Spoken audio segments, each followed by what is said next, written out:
Good morning, students. It's me, Miss Sonia, your Pakistan Studies teacher, and today we are starting with another lesson. As you all know that we have completed water transportation in the previous class, so today we are taking a start with CPAC, China-Pakistan Economic Corridor, in which we are going to study about Gwadar Seaport as well.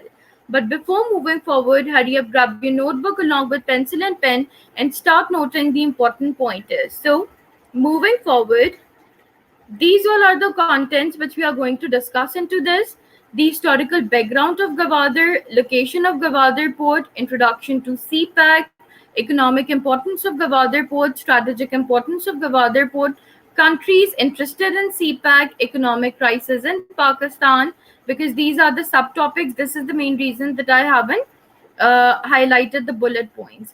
Project proposed disadvantages of CPAC and conclusion. Now, what you have to do is that you have to write down the important pointers in your notebook, which I've already highlighted. So, let's discuss further. When I talk about the historical background of Gwadar Port, I am discussing this topic in detail because this topic, there were multiple MCQs and there were multiple questions which were included in your past papers. The word Gwadar was actually Gwadar, which means the door of wind in Balochi. This is the main reason that afterwards it was named as Gwadar. Over the centuries, Gwadar has been the station and refuge of numerous nations. A testimony to this are the remains of the citadels of Portuguese invaders, forts of the Omani Sultanate, the Queen Victoria Cottage, and an old airport in Gwadar, once used by the British Army during World War One, which stands deserted today. Now, when we talk about Gwadar Port, then there were multiple incidents which happened into the history, which you can see over here. There are names of multiple historical events which have taken place. Now you can see it very clearly that Gwadar port was not only used by Pakistan, or is not only used by Pakistan, but there were other countries as well who has used Gwadar port in the previous centuries. For almost 150 years or more, Gwadar remained a part of Oman. The Omani government was concerned with the safety of minorities living in Gwadar. For the protection of the Hindus and Aga Khanis, a compound with boundary walls on four sides was constructed. Then later on, Gwadar was under the supervision of Oman, the Omani government, and then later, and when it was under the supervision of Oman, that it was governed by them, then Oman used to protect the rights of the Hindus and Aga Khanis over there. So there was a boundary wall of about four sides, of about four corners, which was constructed over there for their security. So this is the view of Gwadar Port in 1950. You can see that how does it look like in 1950s. Historical background of Gwadar Port. Gwadar was an overseas possession of Muscat and Oman from 1783 to 1958. It means that it was owned by them. On 8 September 1958, Pakistan purchased Oman's exclave for 3 million rupees, effective 8 December 1958. In 2013, Gwadar port operations were officially handed over to China. Then first, as I've mentioned before about it, it was under the supervision of Muscat and Oman, and then later on it was given to Pakistan, and then later on it was officially handed over to China in 2013. In February 2013, Iran announced it would set up a 4 billion oil refinery in Gwadar with an estimated capacity of about 40. You can see that the figure is over here, 400 million barrel per day. It is the third deep sea port. Now you can see it over here that Iran, after when in 2013, when China took over Gwadar port from Pakistan, then automatically not took over but officially handed over to it. So in 2013, Iran was interested to share the oil refinery project with in Gwadar port with China. And the major reason why Iran was interested was because it is the third deepest seaport. It means that the water of that seaport is warm. The port was formally inaugurated on 20th March 2007 by Pakistan's President Pervez Musharraf and the Chinese Communication Minister Li Shashing. Now you can see it over here. In 2007, it was inaugurated by General Pervez Musharraf, and then in 2013, it was handed over to China. So this is an overview of Gwadar Fort and the Aga Khani Jamaat Khana within. As I've already mentioned you before about it, that when it was under the supervision of Omani government, then they were safeguarding the rights of Hindus and Aga Khanis. So at that time, it used to look like that. And now Gwadar Port in 1990, before giving it to China, the look of Gwadar Port was like this. And when Gwadar Port was given to China, then afterwards, the look of Gwadar Port is like this. Now, let's discuss about the location of Gwadar Port.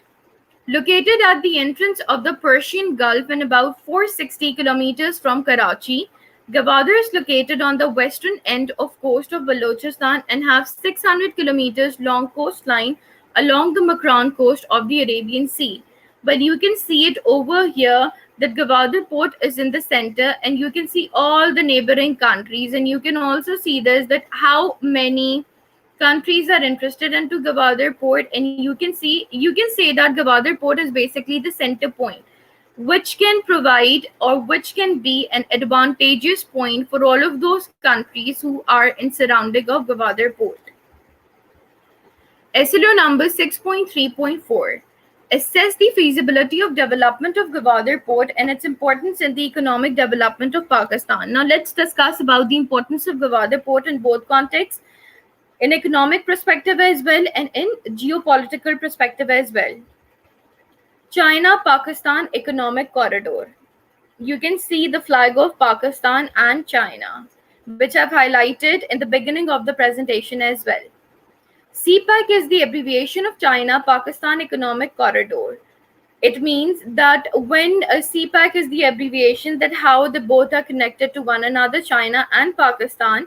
CPEC is an ongoing development mega project whose aim is to connect the Gwadar port of Pakistan to China's northwestern region of Xinjiang, a network of highway, railways, and pipelines. CPEC is a collection of infrastructure projects currently under construction throughout Pakistan. The major purpose to build the project of CPEC on Gwadar port is that they wanted to build their strong connections with each other. They wanted to build the infrastructures over there, and they wanted profit from each other. That was the main reason that CPEC is an ongoing project. Now, let's talk about the overview of CPEC. For the first thing, China has the largest population in the world. Energy needs of China, there are multiple needs of China in context of energy, which China does need, and the other countries as well. Importer of oil from Middle East. Obviously, China is the importer. It means that China is taking oil from other Middle East countries. China is not exporting, or China is not producing the oil by themselves. So Gwadar is surrounded by countries having 2/3 oil reserves. When I talk about China, then automatically China have to import to take oil from the Middle East countries. But when I talk about Gwadar, which is the central or the middle location, it is surrounded by countries having 2/3 oil reserves. It can act as the shortest trade route to China. Chinese industries are facing problems to compete in global market due to high transportation cost and delivery time, because obviously if you're going through seaport, then definitely it requires more time, it requires more transportation, they have to pay more taxations. China is using a longest way, due to which transport costs and time increases, which gives a competitive edge to competitors, for example Japan and USA. Automatically the time margin which China is having to transport or to import oil from one place to another, so the transportation cost is high, as well as it is requiring more delivery time. And especially it is actually you can say that it is actually there is a competitive edge between China and the other states such as Japan and USA. So China wants to cover this thing. Now let's study about this map. For China, it will reduce transportation time for goods and energy. As I've already highlighted you before, let me just explain you in this map. You can see Gwadar port is situated over here. all right, and all the Gulf countries, you can see it is in this surrounding, and China is over here. China have to import oil from other countries because China itself is not producing the oil. So you can see how the oil gets into China. How first China have to, travel from South China Sea and then Indian Ocean, then coming towards the Persian Gulf, then West Asia, then Central Asia, and then finally China is coming back in its country with the imported oil. So you can see it's a long way route but China have to cover to reach to the final destination. It requires 45 days, right? You can see it over here. Then when it is going in this way, then automatically it is requiring 45 days. But when we talk about 10 days, so you can see if China is exporting oil, if China wants to import oil from the other countries, then what is the trade route to do so? China will go to Central Asia, then crossing the Gwadar port, China first, it's going to Gwadar port, then Western Asia, and then this way. So it is requiring 10 days, and in this way, it is requiring 45 days. So that is the major difference. Strategic cargo route from Gwadar port to Western China, you can see it over here. Gwadar port of China is situated over here. This is China, and this is the trade route. All right. Shipping goods directly to Western China through Pakistan is faster than more cargo across China. Automatically, shipment purpose through Gwadar port, it will require 10 days, but if we will talk about cargo, then it will take more days to reach back to the final destination. Now, China is the deepest port of Pakistan, which I've already explained you. It can manage large ships can be docked. It means that one thing can be transported from one place to another very easily. Development of infrastructures are over there. They're connected. They are connecting all the provinces, and they're equalizing among the provinces. Now, when we talk about comparison of depth, so you can see it very clearly. This is Karachi Port, Port Qasim, and Gwadar Port. You can see the depth, it's 9 to 10 meters. International port is Singapore, and the depth of international port is 20 to 21 meters. Similarly, when we talk about Port Qasim, then Port Qasim is 11 to 12 meters deep, and then international port is Hong Kong, and then 9 to 10 meters is the depth of the international port.